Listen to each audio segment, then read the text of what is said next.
আপনারা যে দায়িত্ব পালন করতেছেন সমগ্র জাতির পক্ষ থেকে আপনাদেরকে ধন্যবাদ, অভিনন্দন। আমরা আশাবাদী আগামী দিনে বাংলাদেশ এমনই হবে যেটা আমরা চাচ্ছি, যে একটা দেশ সুন্দর, সুখী, সমৃদ্ধশালী, দুর্নীতিমুক্ত, পরিচ্ছন্ন, একটা উন্নত সমৃদ্ধ জাতি হিসেবে আমরা নিজেদেরকে তৈরি করতে পারবো। আপনারা কি ধরনের একটা বাংলাদেশ তৈরি করার জন্য চেষ্টা করছেন? আমরা বাঙালি হিসেবে আমাদের উচিত আমাদের যে আগে যে বাঙালিটা ছিল, যে বাংলাটা ছিল, সেই বাংলাটাকে আরো ডেভেলপ করতে, যাতে আমাদের সকল সর্ব মানুষ একসাথে হয়ে আমাদের বাংলাদেশটাকে বিভিন্ন ইন্টারন্যাশনাল যাতে একটা সুন্দর একটা দেশ তাদেরকে উপহার দিতে পারি এবং আমাদের পরের প্রজন্মের জন্য একটা সুন্দর বাংলাদেশ উপহার দিয়ে যেতে চাচ্ছি আমরা। আপনারা আজকে এই রাস্তাঘাট পরিষ্কার করার জন্য, ময়লা পরিষ্কার মাঠে নেমেছেন, এটা কি ধরনের অনুভূতি আপনাদেরকে অনুপ্রেরণা জুগিয়েছে? কি ধরনের কার্যক্রম থেকে আপনারা অনুপ্রেরণা পেয়েছেন? অবশ্যই গত 20 দিন আমরা অনেক আন্দোলন করেছি আমাদের বাংলাদেশের জন্য, আমাদের বাংলাদেশের মানুষের জন্য। অনেকে শহীদ হয়েছে। বলতে গেলে আমার জন্য আমি যে আন্দোলনটা দেখেছি আমার চোখের সামনে, 1971 দেখিনি, তবে 24 দেখেছি। এই 24 দেখার অনুপ্রেরণায় আমি চেয়েছি আমার বাংলাদেশের পর প্রজন্মের জন্য আমি একটা সুন্দর, পরিষ্কার, পরিচ্ছন্ন একটা বাংলাদেশ দিব। এই যে দেখতেছেন এখানে যত ময়লাগুলো পড়ে আছে, এই ময়লাগুলো থেকে আমাদের বাংলাদেশের যে রাস্তাগুলো আছে, রাস্তাগুলো সৌন্দর্য নষ্ট হচ্ছে এবং আমাদের গাছপালা, আগাছাগুলো দীর্ঘদিন যাবত কেউ পরিষ্কার করছে না।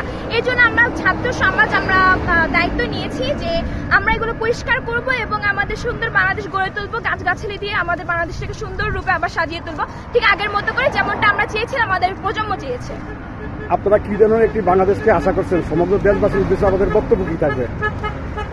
আসলে বক্তব্য বলতে আমরা চাচ্ছিলাম যে আমাদের বাংলাদেশ, যেটা আমরা বাংলাদেশ একটা সুন্দর বাংলাদেশ হোক, যেখানে কোনো হিংসা থাকবে না, কোনো দুর্নীতি থাকবে না, কোনো সবাই একসাথে মিলেমিশে একসাথে হিংসা বিভেদ ভুলে একসাথে আমাদের বাংলাদেশটাকে গড়ে তুলবো, এরকম বাংলাদেশ। আর সবথেকে আমরা ভালোবাসা দিয়ে আমাদের বাংলাদেশটাকে গড়ে তুলতে চাচ্ছি, যেখানে আমাদের কোনো দুর্নীতি থাকবে না, দুর্নীতির বিপক্ষে আমরা লড়বো। আমাদের মধ্যে এমন একটা চেতনা তৈরি হোক যেখানে আমরা অন্যায়ের বিরুদ্ধে মোকাবেলা করতে পারবো, অন্যায়ের বিরুদ্ধে আমরা কথা বলতে পারবো।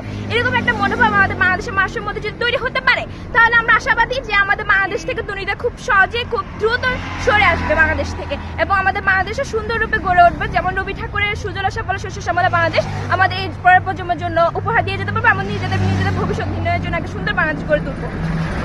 আমরা দেখতেছি আপনারা কয়েকদিন ধরে অক্লান্ত পরিশ্রম করে যাচ্ছেন, ট্রাফিক সিগন্যাল নিয়ন্ত্রণ করতেছেন।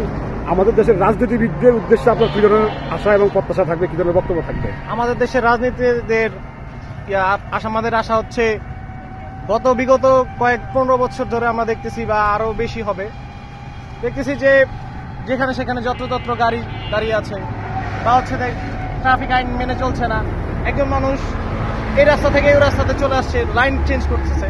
আমরা চাইতেছি যে পুরো ট্রাফিক ব্যবস্থাটাকে পরিবর্তন করতে, আগের বাংলাদেশ যেমন ছিল টোটালি আমরা পরিবর্তন করে নিয়ে আসতে চাচ্ছি। একটি নতুন বাংলাদেশ, আপনারা নতুন বাংলাদেশ চাচ্ছি, যেখানে থাকবে কোনো বৈষম্য থাকবে না, কোনো রাহাজানি থাকবে না, কোনো অনৈতিক কাজ থাকবে না এবং পরিশেষে বলতে পারি যে আমরা একটা সুন্দর বাংলাদেশ চাই।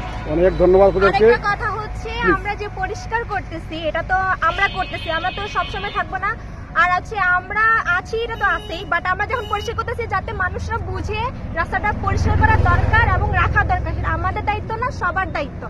আমরা যত দায়িত্ব পালন করতেছি যাতে মানুষরা আমাদের দেখে ভাবে যে আমরা রাস্তা পরিষ্কার করে গেছি, একটা ময়লা ফেলতে যাতে তাদের মনে একটা সংকোচ বোধ করে, যাতে ময়লা না ফেলে। তো এটা সবারই উচিত, যাদের রাস্তার আশেপাশে রাস্তা পরিষ্কার থাকে, এরকম ভাবে যাতে আমরা রাস্তায় কোনো ময়লা আবর্জনা না ফেলাই। এটা সবার নিজ নিজ দায়িত্ব, আমাদের দায়িত্ব না। আমরা যে স্কাউট বা আমরা জনগণ বা আমাদের ছাত্র, আমাদের দায়িত্ব না, এটা আমাদের সবার জনগণের নিজ নিজ থেকে নিজ দায়িত্বে দেশটাকে পরিষ্কার করবো, আশেপাশে পরিষ্কার করবো, নিজে পরিষ্কার থাকবো, সবাইকে পরিষ্কার রাখতে সহায়তা করবো। অনেক ধন্যবাদ। আপনারা সবাই ভালো থাকেন, শুভকামনা থাকবো আপনাদের সবার জন্য।